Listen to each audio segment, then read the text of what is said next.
Welcome to another session of Women in Green Hydrogen at this stage. So I have a double role at this event. So I'm co-founder of Women in Green Hydrogen. It's an NGO founded in Germany with 10,000 members across the globe. I think we're now in 73 countries. We have a partnership with a Sustainable Energy Council, and this panel is co-hosted together with them and Women in Green Hydrogen. Separately, I am a senior partnership at Vattenfall, and I mainly focus on partnerships with heavy industries and otherwise sometimes competitors, as our panel suggests, in the hydrogen and also offshore wind sector. So today we are going to have a panel that will unpack partnerships in the hydrogen sector. We're going to talk about why we need them, what makes us strong partnerships, and many other. So if you have the chance, in the end, you'll also have an opportunity to ask questions if we get along in times of time. But let me start by introducing our panel today. So we start with Samira. Samira Barakat, Dr. Samira Barakat is a VP at Vattenfall for Partnership and Business Transformation. She's also my boss, so I'll be at my best behavior today. Next to her, we have Fiona. Dr. Fiona is the CEO of Australian Hydrogen Council. And then we have with us Mary Rose.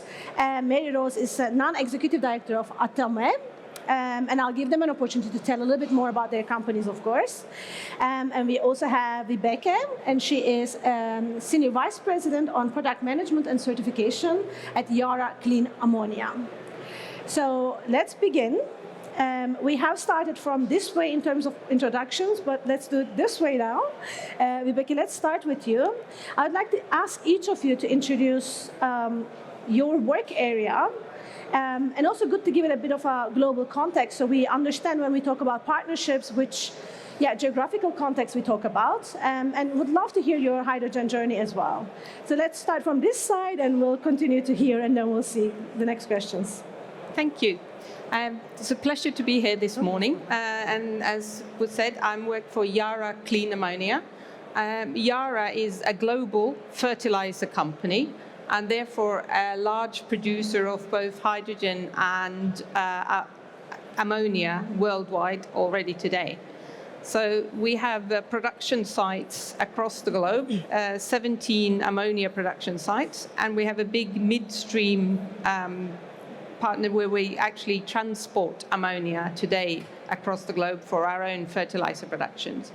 So we're moving now sort of from really ammonia as the nitrogen content in fertilizer to also see ammonia as an energy vector and especially for hydrogen carrier.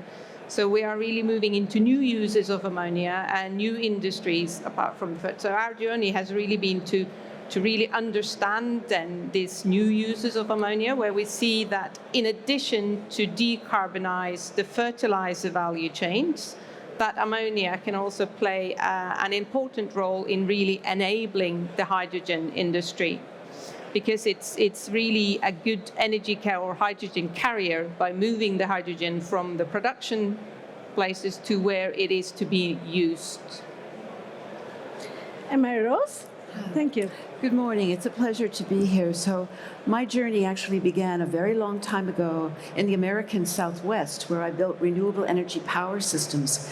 And then I migrated to Washington, D.C. to work with the Department of Energy's National Renewable Energy Laboratory in their hydrogen program.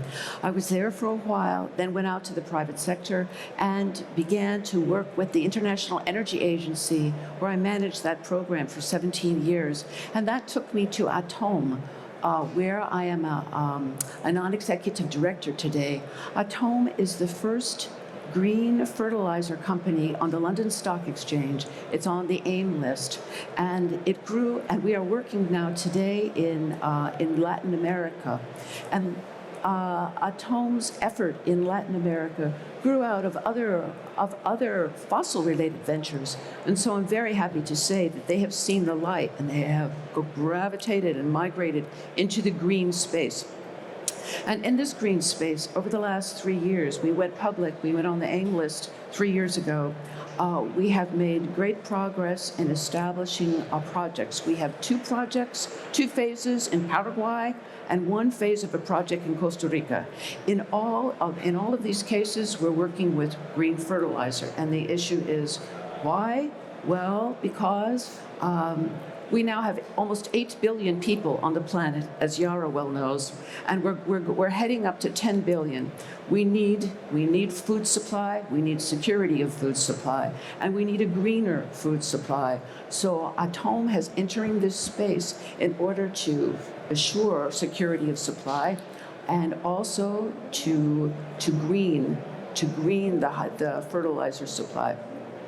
There's something like there's an enormous carbon content for every ton of fertilizer produced, something like 8 to 10 tons, and this will be eliminated. And so we're looking to a great extent by green fertilizer. So that's what Atome is doing. And later on, I'm going to be talking to you not just about a project developer, because Atome is a project developer, but about some technology development too, since it offers a contrast in partnering styles. Thanks a lot. And I think we have a bit better audio now, so I hope you can all hear us better. Now over to you, Fiona. Hi, I'm Fiona Simon. I'm the CEO of the Australian Hydrogen Council. We're the peak body for the Australian hydrogen industry, the emerging clean and green one that is. We've got over 100 members. We are very much in the area of the policies that need to be in place for the hydrogen industry to get up and in its best form. So I've been in the role for almost 5 years now, and before that had 20 years in energy policy, particularly in consumer policy, and self-regulation, consumer protections. And so for me, it's been really interesting these last 5 years, just the sheer complexity of everything that you get drawn into with hydrogen. And I've been really interested in this last year or so to see the narrative continuing to shift, where I think, thankfully, we've moved away from the idea of hydrogen as a Swiss Army knife that can and should do everything, to hydrogen where you need to, where you can't electrify, and then having some of the right conversations about the really challenging areas of the economy that will need to use hydrogen, and knowing that they are the hardest part of the energy transition, and starting to map out what it takes to actually get there. So that's been an interesting part for me, and I hope to continue to see us honing our understanding and accepting how difficult things are, and planning appropriately. Thanks, Fiona. And Samira? Thank you. I'm from Vattenfall, Swedish integrated utility, and one of the leaders in especially offshore wind in northwest Europe. For us, we look at hydrogen coming from the green electron side, because as we all know, grid congestion is one of the key topics hindering the energy transition. And we see hydrogen as another energy source which we can use to overcome that challenge. That's one thing. The other is that, of course, it's becoming ever more important in the overall transition. And for instance, in offshore wind tenders, they are including hydrogen. So we're actually entering into partnerships to enter this space as Vattenfall. As well as this, we have implemented some pilot projects, which I think we'll sort of come to talk about in a little bit. Thanks a lot for this first glimpse of what you do in the space. I think it's great that we have a variety of sectors here. We have ammonia, fertilizer, electrons, and of course, across the sectors, Hydrogen Council of Australia. So I think, and what I'm hearing from you is we really have a global coverage here. So I'm really curious to hear how partnerships work across different continents and across different sectors. I think it would be great if we start with unpacking the question of why do we partner? Why do we partner in the hydrogen space? And perhaps or hydrogen and ammonia and fertilizer space, and maybe what's unique about it.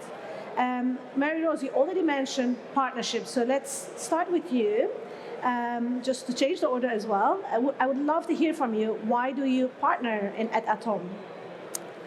Well, If you're not vertically integrated, which is very difficult as a new company, you're going to have to look backwards to where your materials are coming from and what your customers and your distribution network looks like. And so to that extent, you have to look at the entire supply chain. And for us at Atome, we need power. You can't make hydrogen without power. We need water. We need land. We need a distribution network. It's pretty complicated. In order to actually make fertilizer, you've got to have electrolyzers, you've got to have a Haber-Bosch system, you've got to make nitric acid, nitric solution, and then you've got to produce the actual fertilizer product. It's complex, and so you have to make sure that you have a set of partners that you can work with to assure that you can produce a product that is going to have a market. You also have to deal today with a lot of environmental standards, which is it's perfectly appropriate. And of course, all of this requires financing. The financing is critical. The best ideas in the world are not going to go anywhere without the financing. And so this sort of gives you a glimpse of what it's like to be on the ground trying to produce hydrogen and ammonia, and then the fertilizer product. Yeah, thanks. So yeah, in that sense, you are getting closer to different actors in a supply chain, and that's where you need partnerships to ensure that every piece of the puzzle works together. Every piece. Yeah. So do you have similar approach to partnering, Rebecca? I think indeed, I think it's very important that you say that with a vertically integrated part, because, and also even we that are a producer today and in our own sphere sort of quite vertically integrated. But now that we're moving into a new use of ammonia, I think we need to partner also, because we need to get new regulations, we need to understand a different value chain than what we are used to. In addition, we have the upstream projects, which are complex, they are expensive, not at least the finance, it's a cost gap to produce ammonia, which is low carbon and renewable. And of course, partnering with more partners that could share that risk also is important. But I think for us now also the downstream, as I say, partnering with companies that have experience in new value chains, in the shipping industry, power industry, which is and hydrogen, which is not our core competence, is also very important to make this a success. If I can pick up on that, I think risk sharing is really the key word, because we're active, or we want to be active in a market that's not liquid yet. In the liquid market, you don't need partners, right? But to make sure that there's a win-win situation, you really need to go along the value chain and partner to share the risk, but also go at the same pace. And I think that's really the key challenge, is to find the right partner who shares your vision and is then also willing to go into the unknown together.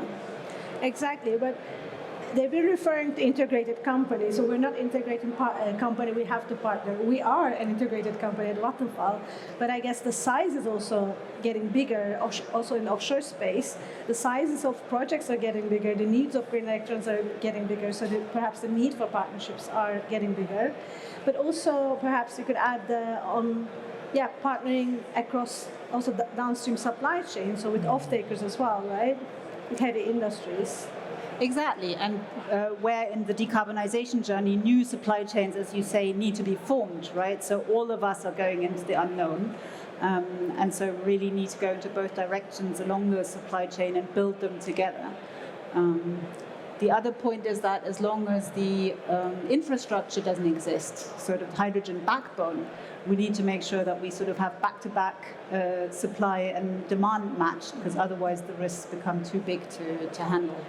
Yeah, that also, I would love to hear from you, Fiona, about also, you see all sorts of, companies, you have variety of companies, vertical and non-vertical in your organization. But what Samira said about infrastructure is also quite relevant for you. And that brings me also, the question of partnerships with also public sector, if you see that happening in Australia. So certainly we hear all the same things about the need to share risk, about the challenges of of governments in particular expecting EPC companies to provide a complete risk wraparound, and it's not possible. And so there's these needs to bring parties together.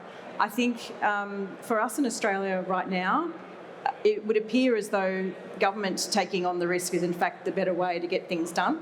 And that's because we don't yet have some of the policy settings that would encourage the private sector to do more, although a lot is being done.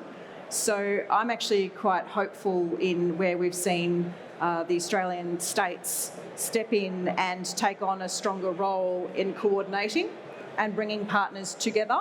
And then for us, it's also, so it's the partnerships between the businesses, it's the partnerships between the businesses and the states and territories, but it's also fundamentally for us around Australia's partnerships with other countries in our region. And that's something where obviously we are talking about Australia potentially exporting, if not hydrogen in the form of ammonia, maybe iron or something to Europe. But fundamentally, for us, it needs to be more about Japan and Korea and Taiwan, about supporting our region. And that's definitely where, if you're developing new supply chains, particularly if you're doing something like in Australia, we're used to digging and shipping, we're not used to actually adding value.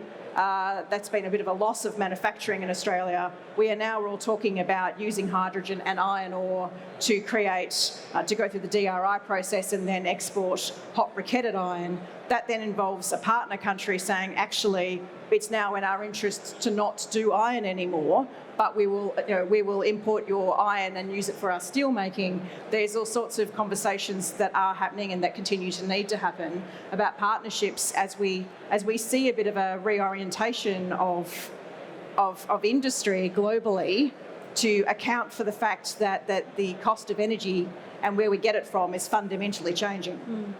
So then we have also state partnerships happening, but then calibration of businesses as around these state partnerships as well.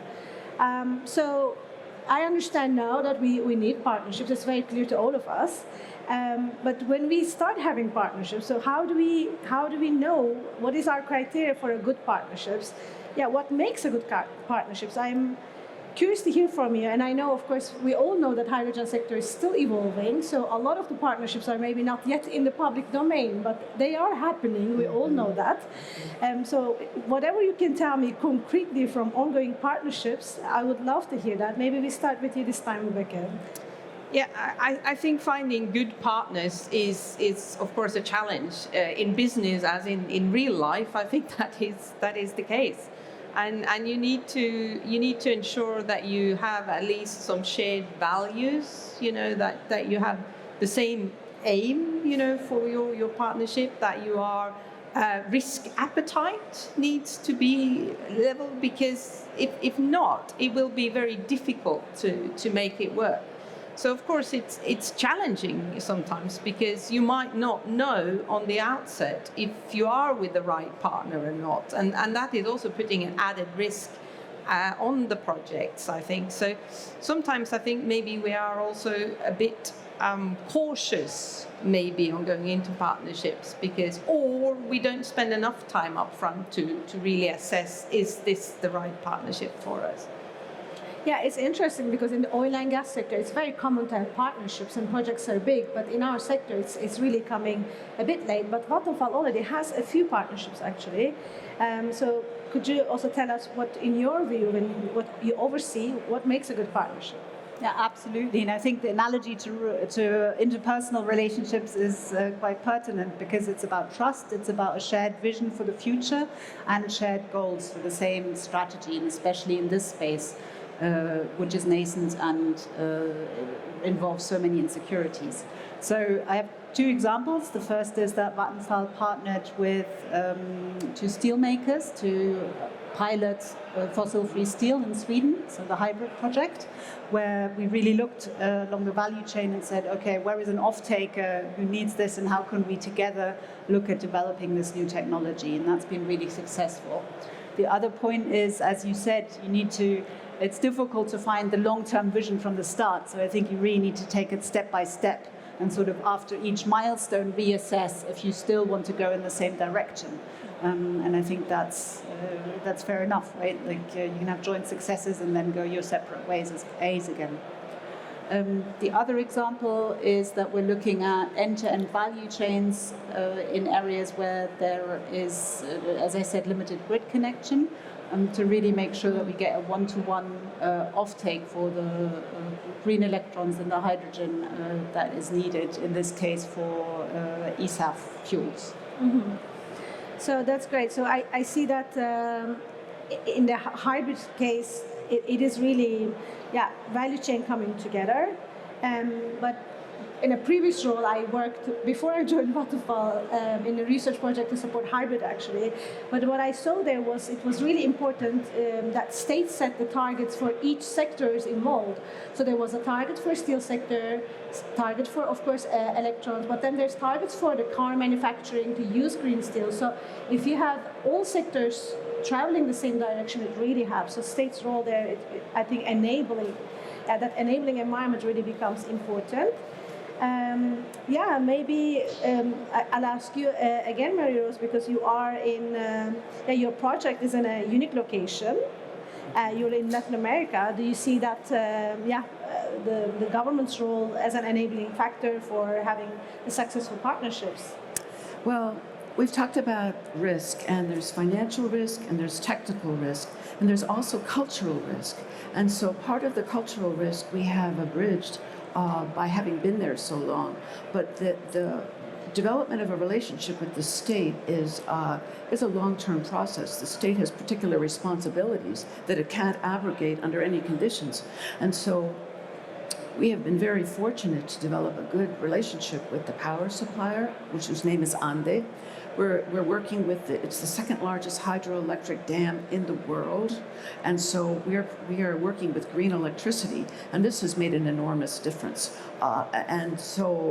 And then in Costa Rica, where we are also working, again, the state has particular responsibilities, and in fact, the electric company said to me once, if we gave industry everything it wanted, we would need 2 Costa Ricas. So they have to discriminate as to what they need, what their country needs first. And so the role of the state is absolutely critical. And this also, I would also like to say that in this example of this electrolysis method that I'm working with, I'm working with an American company called Avium. They have just gotten a grant from the state, from the United States of America, the Department of Energy, to do work to produce high-performing, high-efficiency catalysts. And so the role of the state actually in financing technology development and in financing project development, I speak now of the American hubs, is absolutely critical. And you cannot escape it. They are the enabler. Yeah, Fiona, maybe I'll ask you, because you mentioned the state is doing a lot of the work and companies are perhaps following along a bit slowly. But really, where do you need the partnerships the most to get that hydrogen economy to the right track in Australia? I think that's a much more complicated question than I can easily answer in this moment. I think if I draw out some of the things we haven't spoken as much about, there's definitely the need to engage with research, and for the research to be done well. Right. Unfortunately, in Australia, our research right now is extremely fragmented. But I look at the Department of Energy National Labs in the US, Fraunhofer in Germany. These are some of the entities that one might look to and hope that partnerships to boost efficiencies to then improve the business case are the way to go. And we're seeing some really great initiatives coming out of Australia right now where there's commercialisation of technologies that were developed in universities that have then could go on to make all the difference. There's an electrolyser company, for example, called Hysata, that we're talking about 95% efficiency in an electrolyser.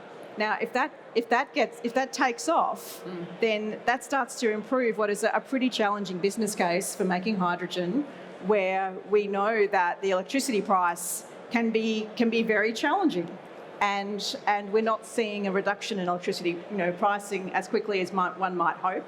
So it's these sorts of things where if you can improve efficiencies, you can start to make a difference as well. So I'd say it's the state having a role and also enabling and supporting more coordinated tertiary engagement, or the tertiary sector, the education sector, to have that work. But no, I actually think government fundamentally has a role. My personal view is that industry is by definition risk averse and backward looking. You need to see a pattern over time that demonstrates you're losing money in order for boards to feel confident to make big decisions. That's not the case all the time, but in a general sense, industry is not there to take risks with their shareholders' money. Governments never have perfect information either, but governments are the ones that actually have the public interest fundamentally first and foremost, and you would expect a government to be able to create industrial policy. And we've had this environment for the last 30 years where we were all anti-industrial policy and pro-free market. And I think we're coming to terms with that now, where we're seeing industrial policy having its day, the IRA, the Inflation Reduction Act, having a big role there. We're starting to see that come through in Australia as well. And I think as long as we're in a world where we haven't internalised the externality, then of course you need government. The market's not going to do it by itself. So governments have this fundamental role, and I sort of come to Mariana Mazzucato and the entrepreneurial state and some of the writing in this space, where industry is often first to take credit for things that in fact might have been seeded 30 years earlier in universities by governments. So it is also about making sure that we can all support our governments into making the decisions, and the challenge there is in an environment where you've got truncated election terms. So in Australia, we're coming up to another election period soon. So we haven't really put governments in the right position to make these big decisions either. So the partnerships are required throughout. I think partnerships and collaboration, I actually struggle a bit with that language, because I think it overly simplifies what is an extraordinarily challenging thing, but it is conceptually what we need to do. I think we're a long way away from doing it well, but at least in recognising the need for it, that's a start, and I really hope we can support governments into supporting all of us to create less risky partnerships and have people be more prepared to step up. Yeah, I wanted to ask. And I would just like to make one more point about electricity. The electricity that Atom is working with in Paraguay, is the dam and Ande, the electricity provider. They are enabling us to produce a fertilizer product that is going to, we believe, cut out 90% of the carbon content, 90%, and that is green, and that is really attributable to the state and the partnership with the state. Samir. Yeah, and I think that's a really key point. And Wiebke, you already mentioned the importance of regulation to set the framework for then the corporate actors to work within. And it's no... the ESAF example that I mentioned, the reason that's worked is that the penalties for not complying have been set, so you can plug those numbers into your business case. Exactly. But as long as there's unclarity about the cost of non-compliance, then why should you take the risk? I mean, we are responsible to our shareholders to be prudent. So I think the role of government and regulation is really key. Yeah. I don't know if am I on right now? Yeah. I've got a history. Oh, there we go. I've got a history in regulation, and we were creating a regulatory regime about 25 years ago.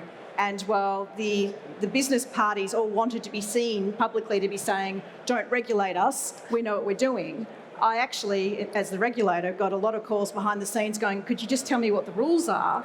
Because in fact, that helped them make their internal business case, as you were saying, to make the next step. So often, I think regulation can be a business's best friend. It can certainly be the compliance people's best friend, because it helps them win their internal arguments against a quite understandable perspective that I think businesses tend to have, which is, why would we? Why on earth would we do that when there is an immediate cost to us and a far less obvious reputational benefit? Do you want to comment? Yeah. And I think the challenge we have today also is that right now there is so many different regulations and discussions in jurisdictions across the globe, which also makes a lot of companies a bit uncertain of, do I dare to actually act now, or do I wait? And I think that is also a challenge, and that is definitely where we need good partnerships and good regulations between the different governments across the globe to ensure that we can have some kind of level playing field across for companies to really make the first moves. Another thing I just want to say also is I think we see that partnering also with the end users, as you know, create the offtake is really needed. Incentives to really incentivize offtake of clean energy, hydrogen, ammonia. And one of our partnerships now that has been with the North Sea container liner is for the first ammonia-fueled container vessel. And the reason we can also do this in partnership is because Yara Clean Ammonia will then supply the fuel, the ammonia, in each part of the corridor. North Sea container liners, as partnering, of course, have the ship and also the experience both in sort of container shipping, and the fact that Yara has taken a commitment to part of the cargo for transporting fertilizers in containers between Norway and the European continent. So this is one of the things that we can do, as the first, but to get this at scale, we really need regulations, legislation, incentives to really also scale up and come on board. Yeah, great conversation. I'm really enjoying it. I'll ask you one more question, but I'll also give the audience for an opportunity for one or two questions. So start thinking already. But I'm hearing a lot about, of course, what we need for a successful partnership from you. Great examples, but do we also want to share a little bit lessons when partnerships go wrong? Like what breaks a partnership? What do we want to avoid? I don't know, Samira, do you want to start? Hi, Marie-Rose, okay. Yeah. Well, the partnership is based on trust and respect, and these things take a while to build. And one of the things we didn't talk about again in any depth is culture. Culture makes a big difference, and I'm not just talking national culture, I'm also talking business culture. And so it makes a lot of sense to stand back and take time to get to know your partners, to communicate with them, to be patient with the whole process. And also, in the case of finance, for example, we need money to do all these things. Often the finance world is not regulated by the state, and it's entirely private. So it takes time to educate the financiers about what we're doing and how it's going to work. Otherwise, you can run into situations where perhaps you don't monetize as quickly as possible, and this wasn't understood. Perhaps you haven't met the regulators' expectations. And I think there's something else that I just want to bring up. This is a long shot, but sometimes the black swan does sail in. You have these unforeseen, unanticipated macroeconomic events, such as, in the current condition, war. And this has affected the fertilizer market, for example. It has disrupted what's going on. In the 2000s, we had the dot-com bubble. And yes, that had to do with information technology, but it affected everyone because it dried up capital markets. But I think really most things are less dramatic, and it's a question of really getting to know who you're working with, your partner, and there's no substitute for time with that. And time and money are related, and so it's an intense process. You're trying to produce something, because you have to monetize it, but you also have to take the time to make sure you understand who your partners are. And the regulatory environment that you spoke about that's so critical. In the United States, the Inflation Reduction Act was passed a couple of years ago, but it takes time to put these things in place. And it's not just the legislative part, it's the regulatory part. As Fiona said, you have to figure out how it's going to work.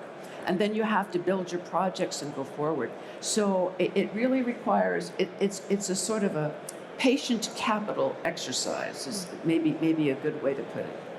Yeah. And if I can add, so culture and communication are really key, right? Like in human relationships. And if you don't have the time, then it's key to, in the beginning, talk through different scenarios, try and understand what are the motivations and also limitations that the partner is acting under, and think through what will happen if the black swan event happens or assumptions change, right?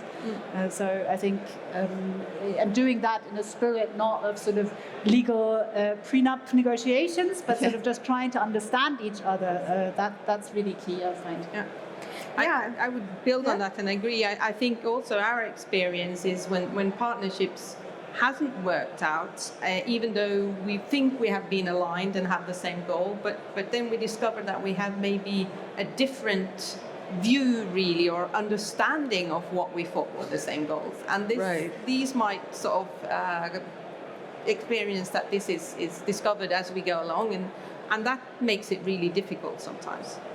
Yeah, I think timing and ambition of timing is also quite important, I guess, if you want to reach at the same point at the same time. But it's true that in hybrid, this partnership case that Samir also mentioned, it has helped that it was all 3 state-owned companies from mining, steel, and energy sector. So that you had a natural alignment. They were all from the same state. So it's not that easy to replicate that, but you can learn from it for sure. Yeah, but to mention a different example, so we're partnering with the ASF. We've now signed a second partnership agreement where they're co-investing in one of our production sites, because that's at the core of their strategy to create energy security for their processes. And it's a match made in heaven, so to speak, because what we can offer sort of matches what they need in their strategy. But you need to be really sure that that is there to stay and doesn't then change in the future. And what, just one more point, which is about when you discover in your relationship that you didn't quite understand each other, there has to be a commitment to listening and to resolving problems. Problem resolution is critical. There's always going to be problems. And so you have to, again, be committed to communication and to education. It's an ongoing process. I agree. Fiona, do you want to add something to that? No, I think they're all valid points. Some of the failures I hear about, I only know about from outside, and I think that's when there'll always still be cowboys. So I think it's a due diligence question. Do your due diligence before you head into anything, just like, you would in any other relationship. I think people in hydrogen can get carried away with announceables and memoranda of understanding and not necessarily, I think they can let us all down because others observing might think we aren't achieving things when in fact we are. But sometimes it's the people who are achieving things by stealth, not the ones sort of making the big announcements. And I think we would all do well to have more careful partnerships entered into, and hopefully we will continue to see that happening. Thanks. We have still 7 minutes for some questions. Do we have any questions from the floor? There's one here, Catherine. Hello. Thank you all for your comments. It's quite interesting to see your vision. I wanted to ask you regarding hydrogen in general, do you think this new world has changed the way partnerships share their vision in terms of time frames? We're thinking previously before something like 5 to 10 years, and now do you see the need to collaborate in more than 10 years? Yeah, especially competitors. We haven't talked about it that much. It is our session title, but maybe I'll ask a little bit about that. So I think we started with that conversation in the beginning, actually, to say why do we need partners? Because, of course, it's a risk appetite. We discussed this. But do we see that we find ourselves partnering competitors which we wouldn't normally partner? Do we have examples of that? I think you will see more of it. I think we need to. This is a massive, change that we are up front. It's a lot of risk involved. So and also to build this large project and long-term offtake, there is long-term commitments.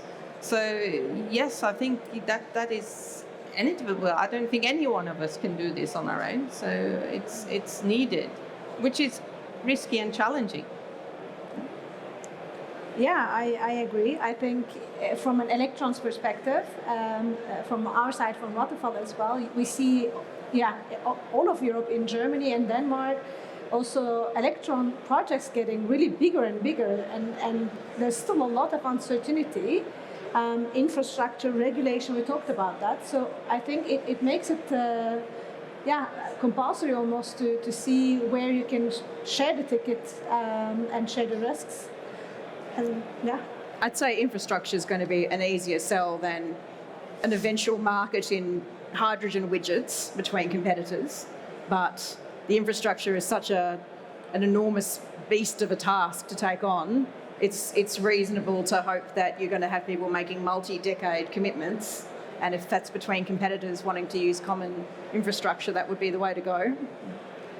Yeah. Meredith, you want to say something? This is inherently disruptive. What we are doing is disrupting the entire energy system and changing it. And the IEA, has gently made clear that this is a long-term proposition, as in decades and decades, that already began in the 1970s. And so we're many decades into the process, and it's going to require great collaboration. But we see it all over, even in this one example I gave of this technology developer. They're working with an infrastructure company in the United States called Tallgrass. Tallgrass has 10,000 miles of pipelines.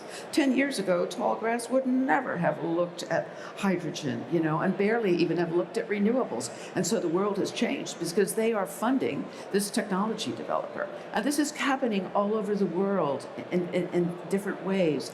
And so we're just going to see a shift that's going to continue to go on. Not that it's easy. Change is difficult. Changing culture is very difficult. People would rather fight than switch, often.